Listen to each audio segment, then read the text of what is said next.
Добрый вечер, дорогие соотечественники, добрый вечер, коллеги и друзья. Салам алейкум, хорматлы ватандашлар.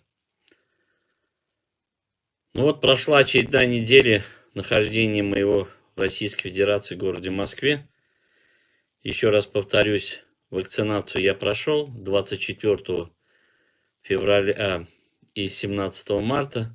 Как у нас говорят, уже ровно фактически месяц, больше месяца, полет нормальный. Никаких побочных явлений нет, а на следующей неделе будем проверять, антитела образовались и не образовались, хотя я не болел за то время нахождения в Турции.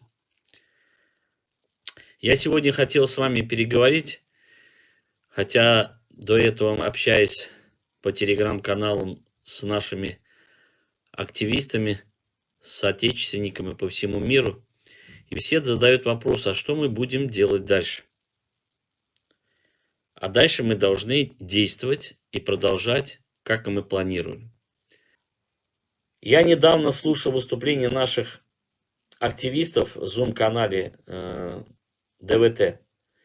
Мне, честно говоря, с одной стороны нравится все это предложение, анализ, выступление. Но когда мы, не решив проблемы, начинаем говорить о Туране, что мы, Туркменистан, должны войти в состав этих 5 государств или 6 мусульманских государств под руководством Турецкой республики, я считаю это преждевременно и это неправильно.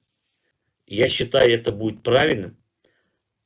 Туркменистан должен войти в состав Российской Федерации и не искать себе руководителей за рубежом, в Америке, в Канаде, в Турции, которые нами руководили.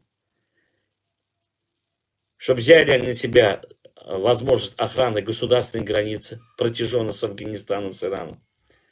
Все вопросы. И у нас есть опыт Крым, у нас есть опыт Татарстан, Уфа.